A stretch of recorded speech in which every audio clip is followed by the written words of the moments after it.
थे जो that led to the rise of nationalism in Europe. आप सीक्वेंस ऑफ इवेंट्स देखें तो पहले इंडस्ट्रियल रेवोल्यूशन हुई ब्रिटेन के अंदर, और उससे काफ़ी कपड़े और चीज़ें जो थी वो उसकी प्राइसेस ड्रॉप हो गई रेस्ट ऑफ यूरोप में, ब्रिटेन एक्सपोर्ट कर सकता था। और जो रेवोल्यूशंस हैं इंक्लूडिंग नेशनलिज्म जो कि एक रेवोल्यूशन के रूप में उभरी सब जगह, वो पनपती है जब इकोनॉमिक फैक्टर्स अनफेवरेबल होते हैं।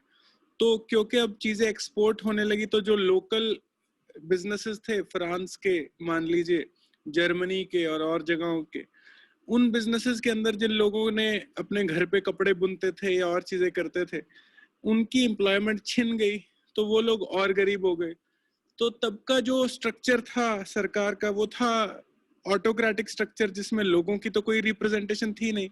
जब सरकार के पास या राजा के पास पैसे कम पड़ जाते थे तो वो लोगों से पैसे लेने के लिए टैक्सेस बढ़ा देता था या और तरीके इस्तेमाल करता था।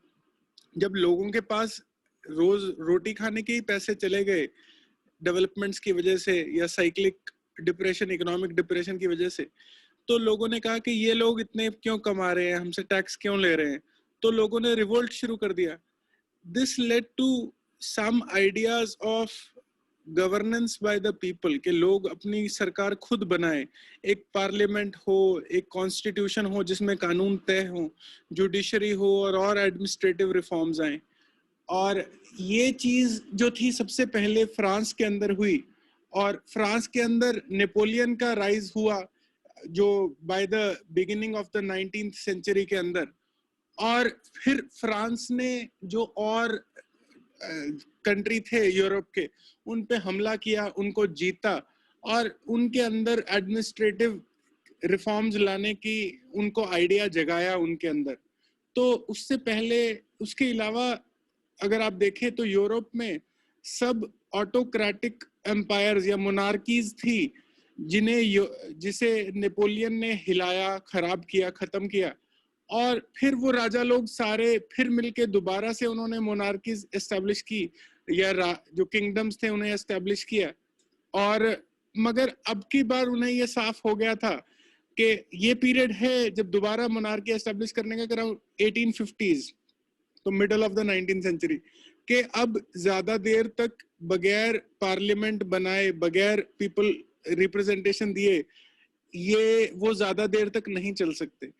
एक और चीज जो नोट करने लायक है वो ये कि जो ब्रिटिश मोनार्की थी उसके ऊपर, उसको एक पार्लियामेंट को बनाने के लिए ब्रिटेन ने सबसे पहले मजबूर कर लिया था। तो ये सारे फैक्टर्स थे जिन्होंने यूरोप को शेप करने किया आगे आने वाले समय में। एक और चीज जो देखने लायक है वो है नेशनलिज्म। तो पहले तो सिर्फ राजा होते थे और वो राजा अपनी प्रजा के ऊपर जितने पे वो जीत सकते थे, काबू कर सकते थे, वो प्रजा उनकी होती थी। तो ये नेशन क्या चीज थी, किंगडम और डायनेस्टी से बाहर ये नेशन क्या चीज बनी? नेशंस के लिए की एक इकोनॉमिक अपील थी। इकोनॉमिक अपील ये थी कि जो लोग ट्रेड करते थे, जैसे इटली के अंदर अगर एक टाइम पे 39 छोटे स्टेट्स थी, तो हर एक स्टेट का ऑटोनॉमी या अपना इंडिपेंडेंट कंट्रोल था। तो अगर आपने एक जगह से दूसरी जगह जाना है तो हर जगह आपको टैक्सेस देने पड़ते थे, हर चौकी के ऊपर। और इस तरह की चीजें, एक तो फाइनेंशियल बर्डन थी भी, हर एक छोटी कॉन्स्टिट्यूएंसी ने बहुत ज्यादा मुश्किल हुआ था। इसी के दौरान जो पुरानी, जब जब किंगडम्स कमजोर हुए यूरोप के अंदर, तो जो पुराने राजा थे, पुराने हिस्टोरिकल रूट्स थी किसी भी ग्रुप ऑफ पीपल को एक साथ रहने की, या कोई इंडिपेंडेंट लैंग्वेज थी या और आइडेंटिटीज थी जो एक रीजन के लोगों को एक साथ यूनाइट करती थी, उन कारणों को आगे लाया गया और एक कंट्री के रूप में, एक नेशन के रूप में अपनी बाउंड्रीज तय की गई, जिसके अंदर फिर एक कॉमन करेंसी लाना और फ्री ट्रेड अंदर करना, एक लीडर, एक रूलर के अंडर काम करना, एक नेशनल असेंबली बनाना जो कि फिर उस कंट्री के ऊपर, उस नेशन के ऊपर राज करेगी। तो ये वाला सारा मूवमेंट था। जो एक और नेगेटिव असर हुआ इंपीरियलिज्म का, जो नेशनलिज्म का वो था इंपीरियलिज्म, कि जैसे ही कंट्रीज ने अपने आप को इकट्ठा किया तो नेशनलिज्म ने इंपीरियलिज्म का जोर ले लिया। इंपीरियलिज्म से मतलब कि जो जो अब क्योंकि कंट्रीज ने अपनी बाउंड्री खुद तय करनी थी, नेशन ने अपनी बाउंड्री खुद तय करनी थी, तो एक तो यूरोप के अंदर भी ज्यादा से ज्यादा लैंड एक नेशन अपने अंदर ले, इसके लिए होड़ मच गई, जिससे अल्टीमेटली वर्ल्ड वॉर की नौबत आई। और दूसरा था कि वर्ल्ड के अंदर और जगहों पे भी जहां जहां ये नई फॉर्म्ड नेशंस जाती थी, उसकी टेरिटरी को भी अपना बनाने के लिए, उसके ऊपर राज करने के लिए एक इंपीरियल इनकी टेंडेंसी बढ़ गई कि अगर अमेरिका गए तो अमेरिका के ऊपर अपना राज चला लो, अपनी एक सरकार बना लो, अपना एक कानून बना लो। और इसी तरह से हिंदुस्तान में भी अगर आए ब्रिटिशर्स तो उसके ऊपर भी यही सारे प्रतिक्रिया में बढ़ गई। थोड़ा सा ऑर्डर इंपॉर्टेंट है कि जो जर्मनी और इटली हैं, फ्रांस और ब्रिटेन के अलावा इन कंट्रीज में जो इंडिपेंडेंट या नेशन बनने की जो चीज थी वो सबसे पहले आई, इंडिपेंडेंट नेशन कहलाने लगा, जिसका काइजर विलहेल्म था उस टाइम पे राजा, और उसका चीफ मिनिस्टर था बिस्मार्क। बिस्मार्क उनका मिलिट्री जनरल भी था जिसने बहुत लड़ाइयां जीती। आई थिंक 3 लड़ाइयों का इसके अंदर जिक्र आएगा, पढ़ेंगे, देखते हैं, शुरू करते हैं। तो पहली तो इसको पेंटिंग को इन्होंने डिस्क्राइब किया है। तो पेंटिंग के अंदर जो इम्पोर्टेंट चीजें हैं वो ये कि एक तो कई सिंबोलिज्म, जैसे एक फीमेल फिगर को एक कंट्री का सिंबल बनाने के लिए इस्तेमाल किया जाने लगा। लिबर्टी की सिंबल फ्रेंच रेवोल्यूशन के अंदर एक लेडी को बनाया गया था।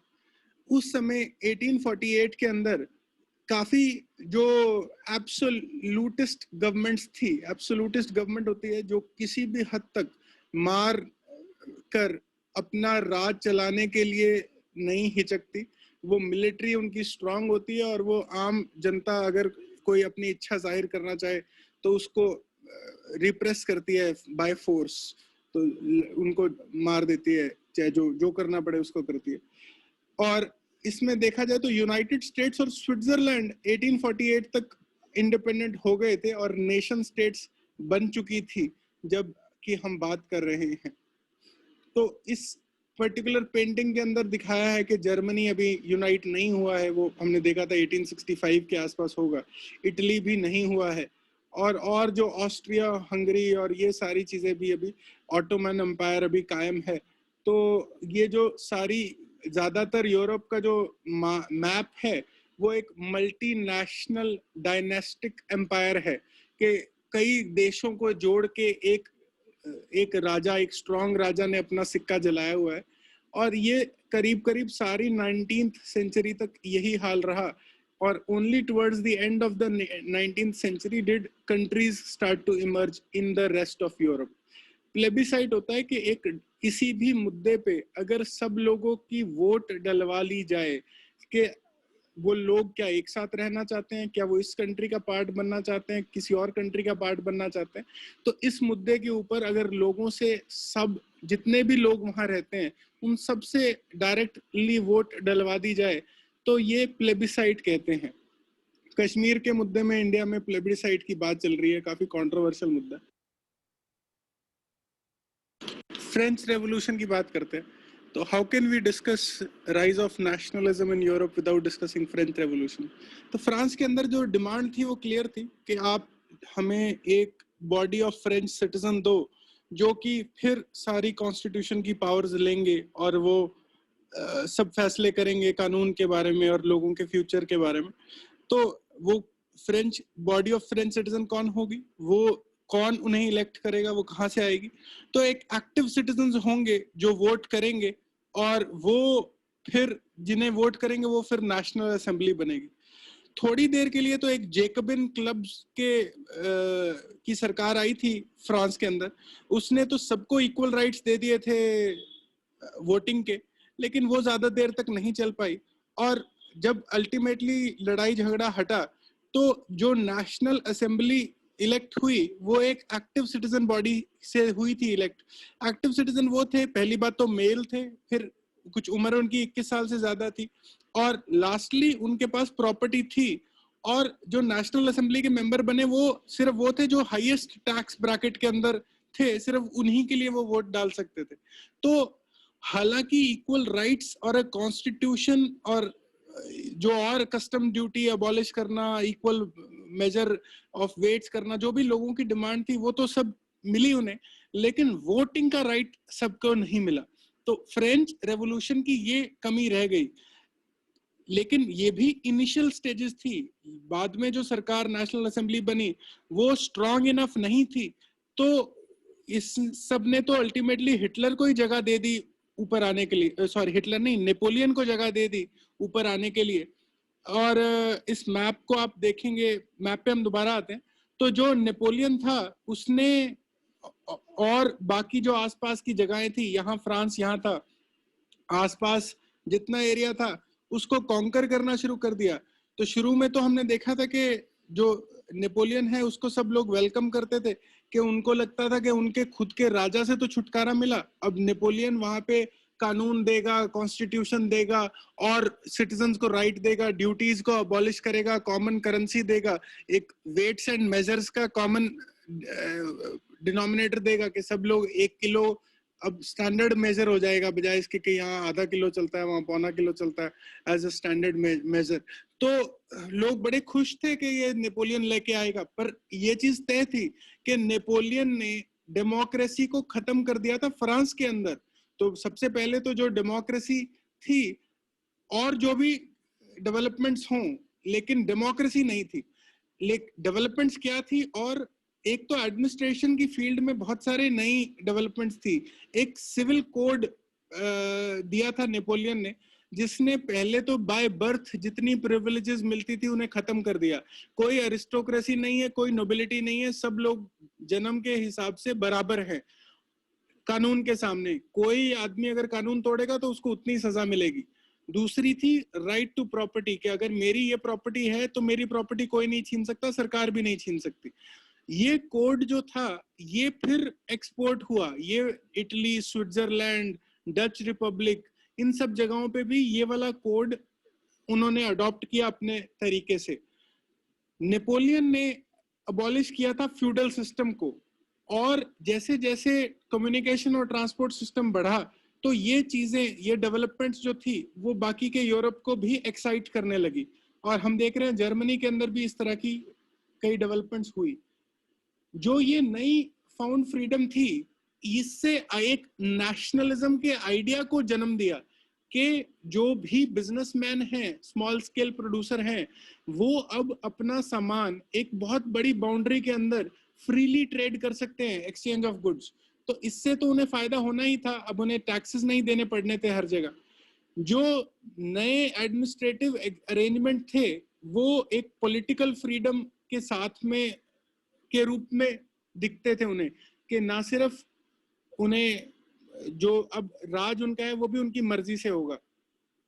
प्रॉब्लम क्या थी? प्रॉब्लम थी जब नेपोलियन कॉन्कर करता था नई जगह को, तो एक तो टैक्सेशन, अल्टीमेटली जिस नए एरिया को नेपोलियन ने कॉन्कर किया उस पर टैक्सेस बढ़ाए, सेंसरशिप बढ़ाई, यानी कि लोग क्या बात कर सकते हैं, पेपर क्या छाप सकते हैं, इसको रोक दिया।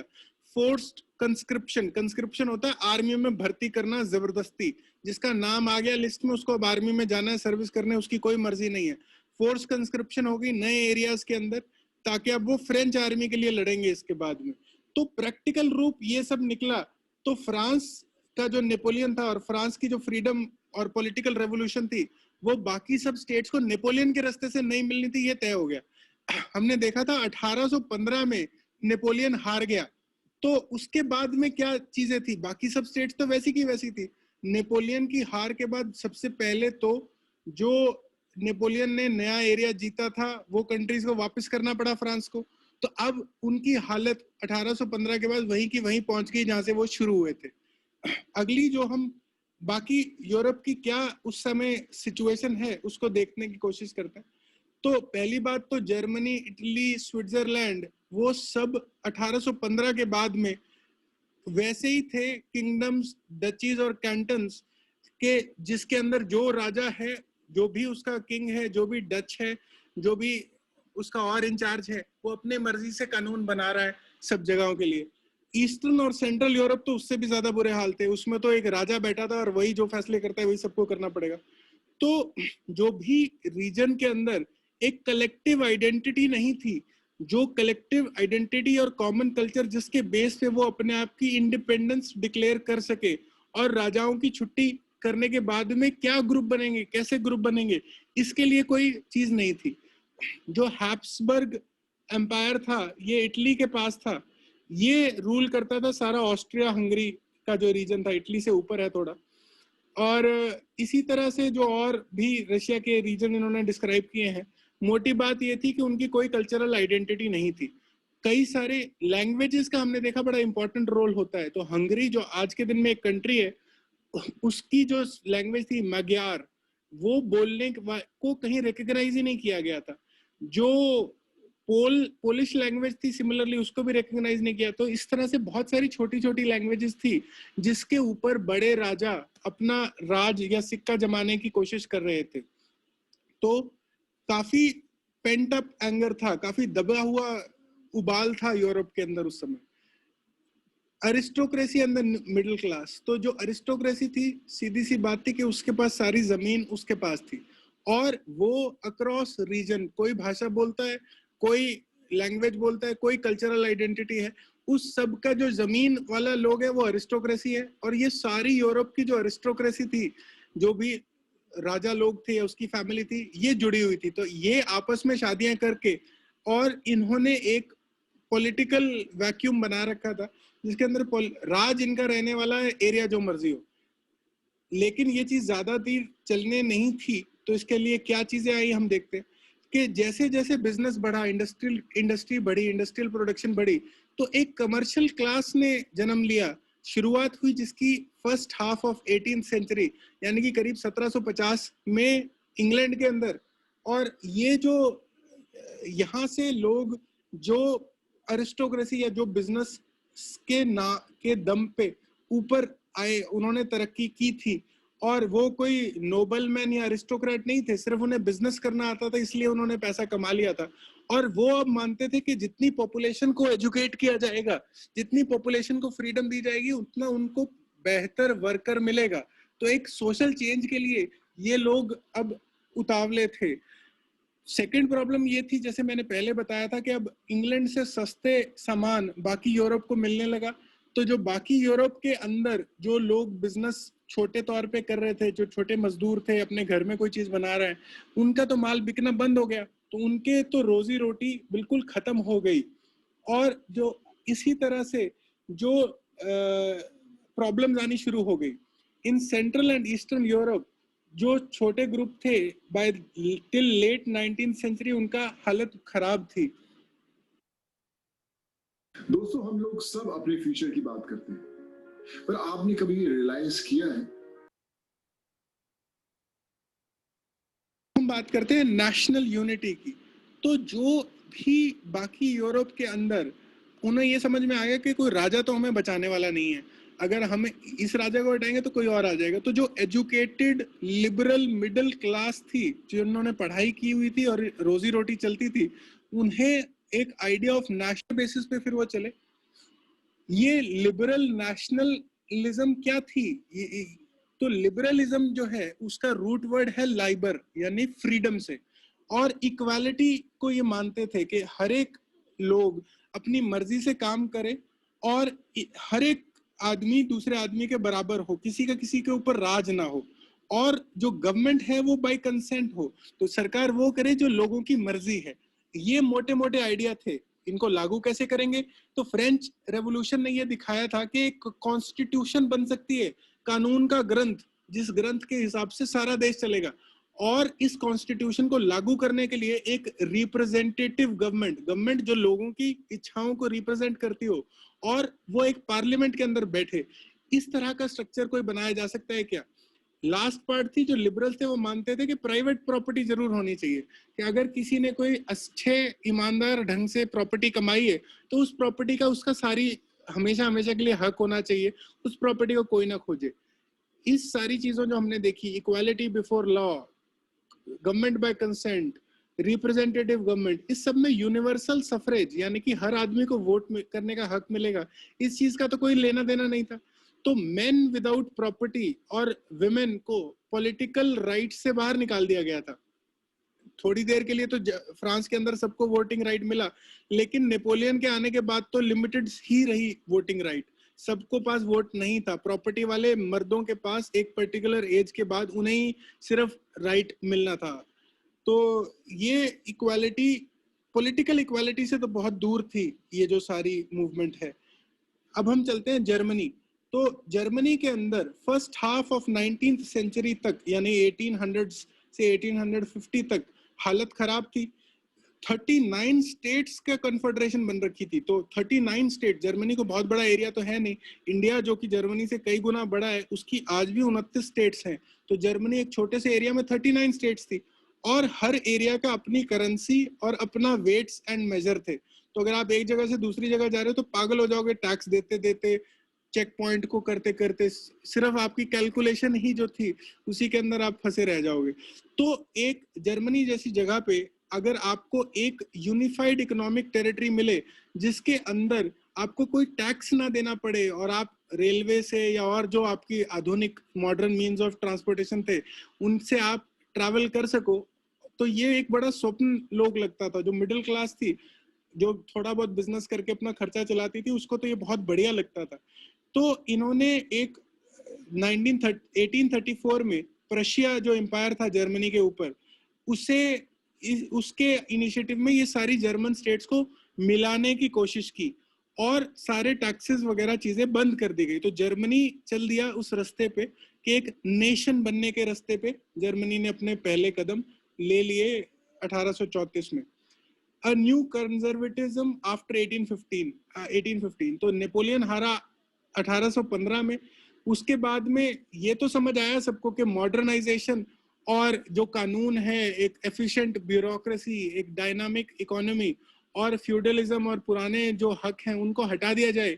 तो ये सारी चीजें तो बाकी सरकारें या रूलर्स या राजाओं को समझ में आ गई थी, लेकिन उन्हें ये समझ में आया कि नेपोलियन क्योंकि बेसिकली डेमोक्रेसी के बगैर में रूल कर रहा था, तो हम एक मॉडर्न आर्मी, एक एफिशिएंट ब्यूरोक्रेसी और एक डायनामिक इकोनॉमी बगैर किसी फ्यूडल लॉर्ड्स और जो आपके जमींदार और सर्फ के, हम सारे सिस्टम लागू कर सकते हैं, लेकिन इससे तो हमारी पावर बढ़ेगी। तो राजाओं को लगा कि वो ये सब करके और ज्यादा ताकतवर हो जाएंगे।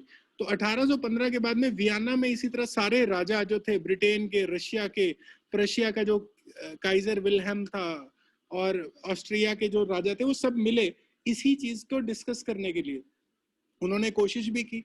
तो जो बोरबॉन डायनेस्टी जो थी उसको वापस दे दी गई सारी पावर, जो फ्रांस के नेपोलियन ने हरा के मुश्किल से टेरिटरी आजाद कराई थी। जो किंगडम ऑफ नेदरलैंड है उसे बेल्जियम दे दिया गया। तो जो जो पुरानी एरियाज थे जिसके पास, उसे वापस दे दिया गया। अब इसे एक नया कंजर्वेटिव ऑर्डर इन यूरोप बनाया गया। कंजर्वेटिव ऑर्डर मतलब कि रूल तो राजा का ही है, लेकिन उसके नीचे जो है वो सारी चीजों को मॉडर्न बनाने की कोशिश की है। तो क्या ये चीज चल सकती थी? ज्यादा देर तक तो नहीं चल सकती थी। इन्होंने वही नेपोलियन वाले मेथड किए, कर्व किया एक्टिविटीज। तो पॉलिटिकल और जो अगर लोग मिलने की बात कर रहे हैं और पॉलिटिकल ग्रुप्स बनाने की बात कर रहे हैं तो उनको बंद किया गया।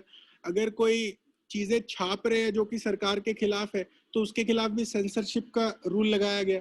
तो ये दिखाया तस्वीर के सबके मुंह एक तरह से बांध दिए गए और ये हालत बन गई। रेवोल्यूशनरीज, तो फिर इस दौरान में रेवोल्यूशनरीज ने क्या किया? तो आप ये मानिए कि जो लिबरल नेशनलिस्ट थे, जो कि एक कानून के आधार पे एक कंट्री या स्टेट बनाई जाए जिसके अंदर उस कानून के बेसिस पे ही राज हो, वो लोग क्या करते? वो सब लोग अंडरग्राउंड चले गए, यानी कि छुप गए, भाग गए, अपना पता किसी को वो नहीं बताते थे। तो जो इनके अंदर जो लीडर्स थे, जैसे इटालियन रेवोल्यूशनरी था ग्यूसेपे मजीनी। तो ग्यूसेपे मजीनी ने कई क्लब्स बनाए जहां जहां वो रहा, जहां पे जैसे जेनोवा इटली के अंदर है वहां पे वो पैदा हुआ था और 24 साल के ऊपर उसने कोई एग्जाइल करने की कोशिश की थी, उसकी अपनी कहानी है। तो वो जहां जहां रहा, जैसे पोलैंड में रहा, फ्रांस में रहा, इटली में रहा, जर्मन में रहा, तो वो मजीनी ने ये मानता था कि जो एक नेशन स्टेट जो कि हर आदमी को बराबर राइट्स देगी, और एक इस तरह की स्टेट्स जरूरी हैं, भगवान की इच्छा है कि ये स्टेट हो अब यूरोप के अंदर, तो वो एक इस तरह के किंगडम्स मिलके एक स्टेट्स बन जाए जिनके अंदर फिर कानून के हिसाब से गवर्नेंस हो, ये वो कोशिश कर रहा था पूरे यूरोप के अंदर। तो जो उस टाइम का सोशल ऑर्डर था जिसके अंदर एक राजा था और उसकी प्रजा थी और उसकी एक ब्यूरोक्रेसी थी, इसके लिए उसे सबसे ज्यादा डेंजरस आदमी माना गया मजीनी को। इसका नाम आप याद रख सकते हैं, ऐसी किसी एक मीटिंग के अंदर अंडरग्राउंड ये यंग यूरोप ऑफ बर्न के नाम से ग्रुप बनाया था मजीनी ने, उसके लिए वो दिखाया है मीटिंग करता। तुझे पता है ना दुनिया कितनी बदलने वाली है, इसीलिए तो वाइट the rise of revolution, the age of revolution.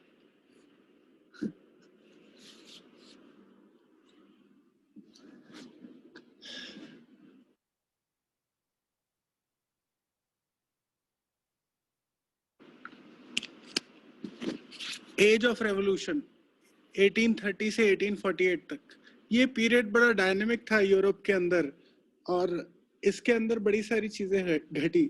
जो ऑटोमन एम्पायर था वो उसकी पावर कम हुई, तो उसने जिन एरियाज के ऊपर कैप्चर किया हुआ था, कॉन्कर किया हुआ था, वो इंडिपेंडेंट हो रहे थे। आयरलैंड के ऊपर ब्रिटेन का राज था, तो वहां पे काफी कुछ हो रहा था। पोलैंड के ऊपर बहुत सारी जो यूरोपियन पावर्स हैं वो हमला कर रही थी। जैसे हमने देखा तो गिसेपो मजीनी जो इटालियन फ्रीडम फाइटर था, वो तो इतना कामयाब नहीं हो पाया, लेकिन उसके आगे एक और गिसेपो आ गया, वो उसने इटली को काफी चरम सीमा पे पहुंचाया, अपने कंक्लूजन पे पहुंचाया।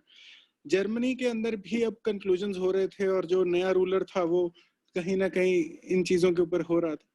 जो लुई फिलिप करके एक मोनार्क फिर बिठा दिया गया फ्रांस के ऊपर, जो एक बोरबॉन किंग था, जो जुलाई 1830 में, जो तो ये तो वो नहीं था जो रेवोल्यूशनरी सारे चाहते थे, और ये तो एक तरह से रिवर्स रेवोल्यूशन हो गया जो जुलाई में हुआ फ्रांस के अंदर, और इससे काफी नेगेटिव असर हुए बेल्जियम पे, यूनाइटेड किंगडम यानी कि इंग्लैंड पे, और नेदरलैंड्स पे। जो ग्रीस था वो भी बहुत देर से दबा हुआ था ओटोमन एम्पायर के नीचे। ओटोमन यानी टर्की के अंदर एक एम्पायर था, हमने ऊपर तस्वीर में देखा था, जो 15th सेंचुरी से ग्रीस को अपनी इंडिपेंडेंस नहीं दे रहा था।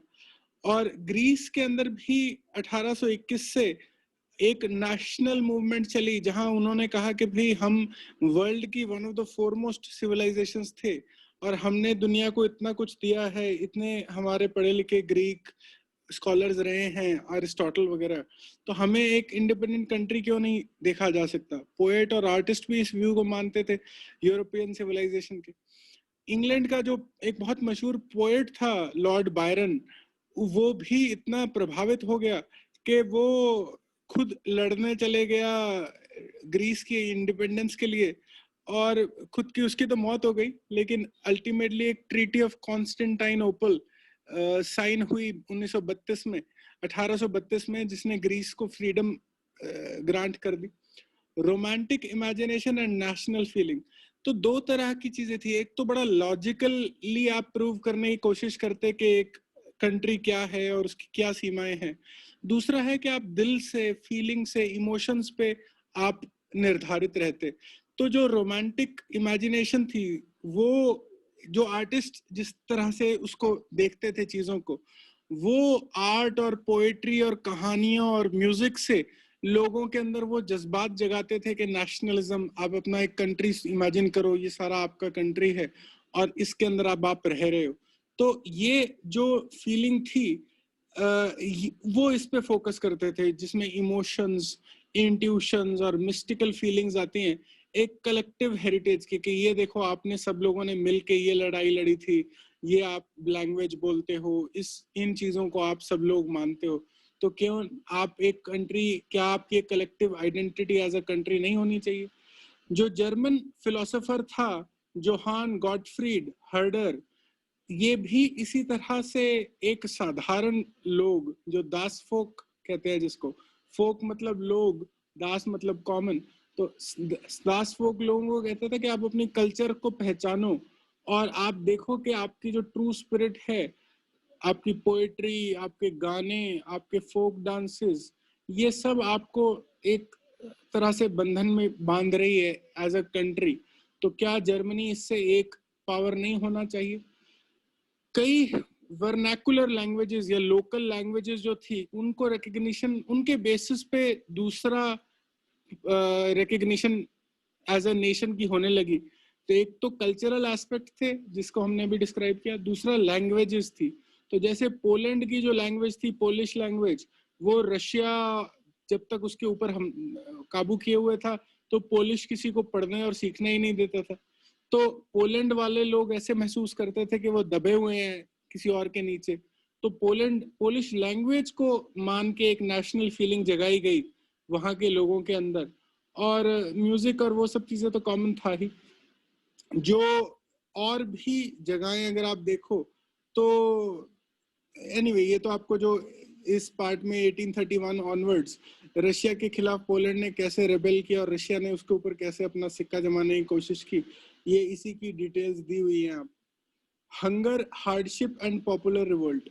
तो जो पॉपुलेशन थी वो 1800 first half of 19th century यानी कि 1800 से 1850 में बहुत सारी पॉपुलेशन बहुत बढ़ गई और अर्बनाइजेशन भी हो रही थी, तो लोग शहरों की तरफ जा रहे थे। तो सारे जो स्लम्स, एक ओवर क्राउडेड स्लम्स की तरह से शहर दिखने लगे और जो इंडस्ट्री थी वो इंडस्ट्रियलाइज्ड कंट्रीज और इंडस्ट्रियलाइज्ड गुड्स से भरी पड़ी थी। तो लोगों को एम्प्लॉयमेंट मिलना भी नहीं था। तो एक जनरल माहौल था कि लोग स्ट्रगल कर रहे हैं और उनको फिर भी अनएम्प्लॉयमेंट ही मिल रही है।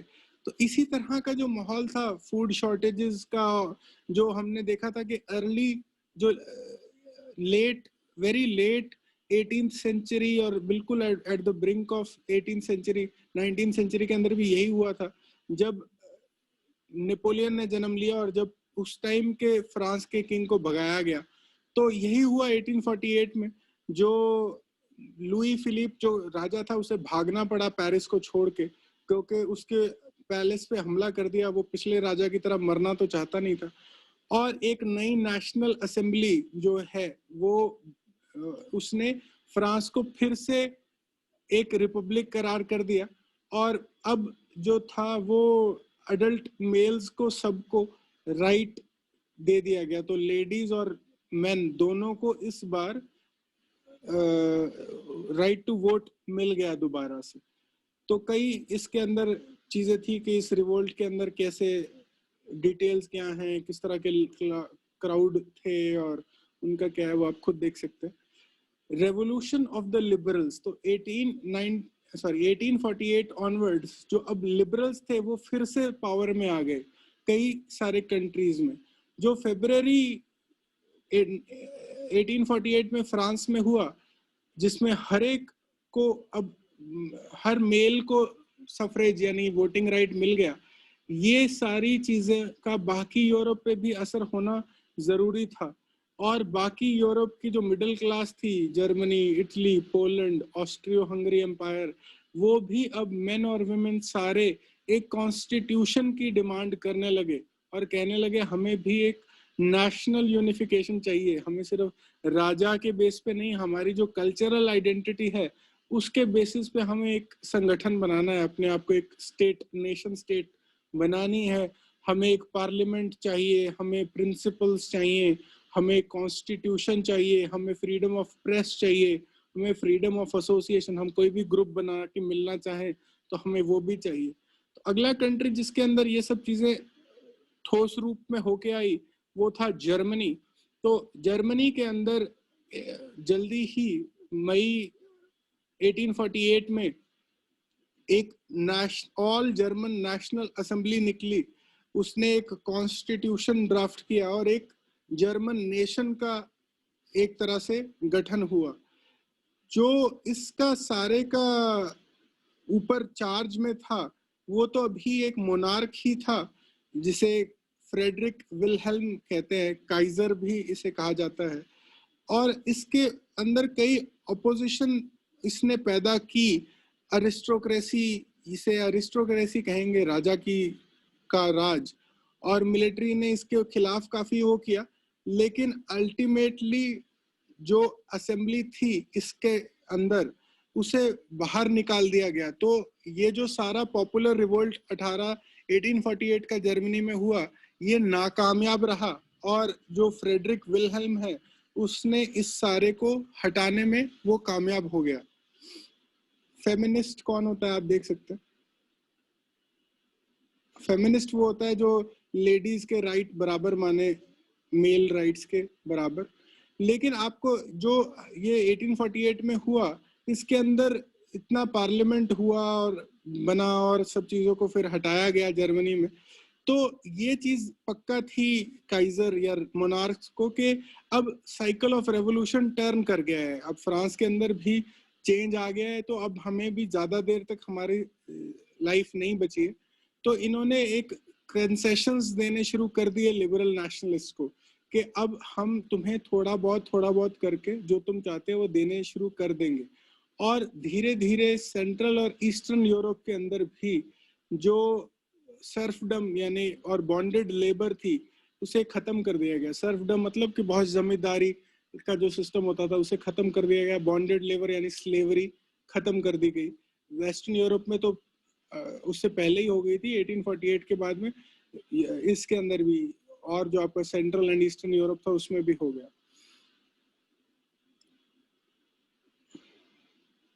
जो हैब्सबर्ग के रूलर थे जो इटली के पास था, उसने ज्यादा हंगरी को जो कंट्री था उसमें को भी ज्यादा ऑटोनॉमी दे दी, उसको अपना राइट टू सेल्फ गवर्नेंस दे दिया 1867 में। और इस तरह से चीजें घटी। Making of Germany and Italy, तो हमने देखा कि 1848 में जो जर्मनी है वो बहुत नजदीक आ गया था अपने आप को एक सॉवरेन रिपब्लिक डिफाइन करने में। तो अब ज्यादा चीजें दूर नहीं थी, ये तो लग रहा था।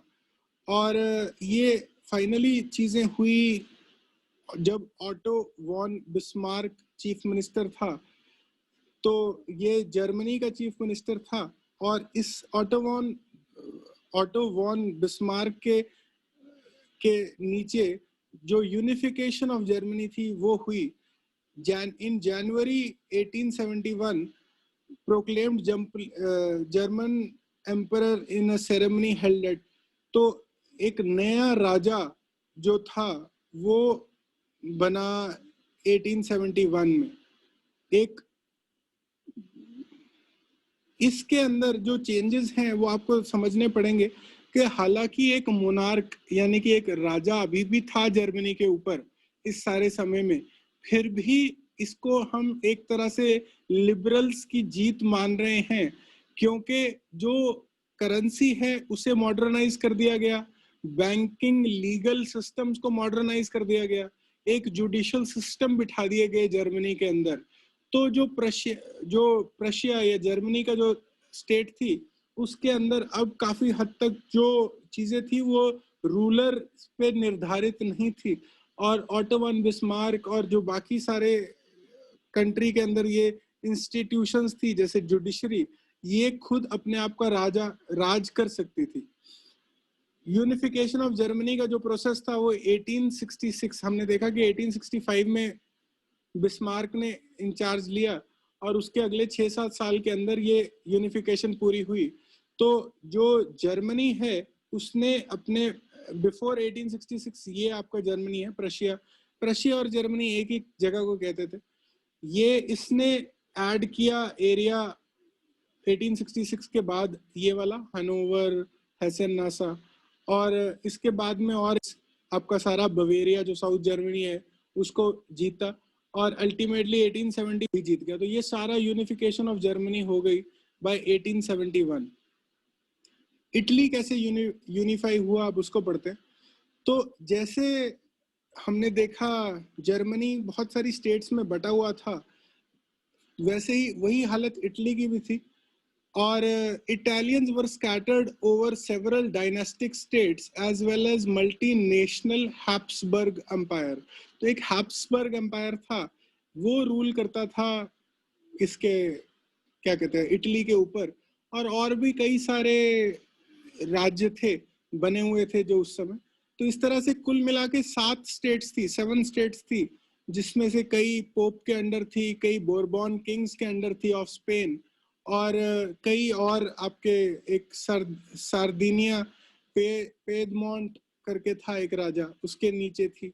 तो हमने देखा था कि गुइसेपे मजीनी जो था, उसने एक यूनिटरी इटालियन रिपब्लिक बनाने के लिए काफी प्रयास किया था, लेकिन वो खुद तो 2 रेवोल्यूशंस 1831 और 1848 के अंदर ये करने के अंदर कामयाब नहीं हुआ था। लेकिन अब जो सार्दिनिया पेदमोंट था, उसकी मर्जी थी, उसके ऊपर था ये सब कुछ कर पाना। तो इसने कैसे किया ये देखते हैं। तो जो ये चीज सही थी कि अब एक अगर जर्मनी बन के आए, एक अगर इटली बन के आएगा, तो फिर एक इकोनॉमिक डेवलपमेंट हो सकती है, और ये इकोनॉमिक डेवलपमेंट जो है उसके साथ पॉलिटिकल पावर भी आएगी, और फिर इटली एक इकोनॉमिक और पॉलिटिकल पावर बन सकता है।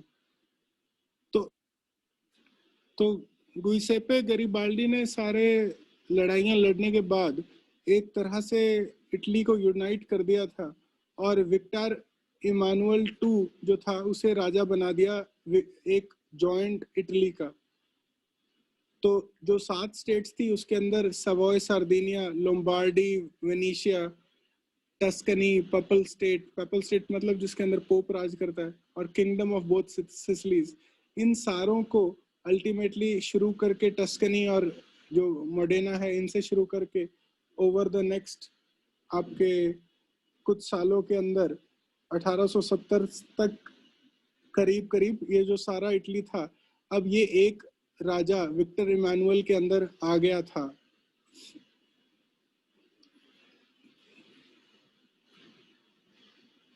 Strange case of Britain. तो जो उस समय तक जो प्राइमरी आइडेंटिटीज थी वो एथनिक होती थी ब्रिटेन के अंदर। एथनिक मतलब लोग अपने आप को इंग्लिश, वेल्श, स्कॉट या आयरिश इस तरह से जानते थे। 1688 यानी कि 17th सेंचुरी के अंदर ही, जो कि बाकी सब यूरोप से काफी पहले है, उसने एक एक्ट ऑफ यूनियन किया था, पास किया था 1707 में, जिसमें इंग्लैंड और स्कॉटलैंड को मिला दिया गया था। इसके बाद स्कॉटलैंड वालों ने काफी अपनी अलग कल्चर को दिखाने के लिए काफी रिवोल्ट किए थे, लेकिन इन रिवोल्ट्स को कामयाब नहीं होने दिया था ब्रिटिश ने। आयरलैंड के साथ भी सिमिलर ही चीजें घटी थी, और करीब एक रिवोल्ट किया था आयरलैंड ने। तो आयरलैंड भी रिवोल्ट करता रहता था क्योंकि वो इंग्लैंड के नीचे नहीं रहना चाहता था।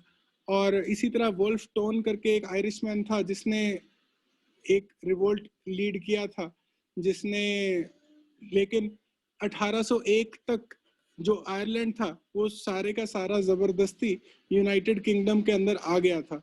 इससे हमें समझ में आता है कि इंग्लैंड, यूनाइटेड किंगडम और ग्रेट ब्रिटेन ये अलग अलग टर्म्स कैसे हैं। तो इंग्लैंड इंग्लिश लोगों का इंग्लैंड है, और जो यूनाइटेड किंगडम है उसके अंदर आयरलैंड, स्कॉटलैंड, ये वाले सारी जगहें भी आ जाती हैं। तो ये एक नया ब्रिटिश नेशन बनाया गया था जिसके अंदर इंग्लिश कल्चर डोमिनेट करती थी, और एक ब्रिटेन का एक फ्लैग था, यूनियन जैक, जिसको अब सबके ऊपर एक नेशनल एंथम था, जिसके अंदर ये सारे आयरलैंड और स्कॉटलैंड ये सारे कंट्रीज भी इंक्लूडेड थे।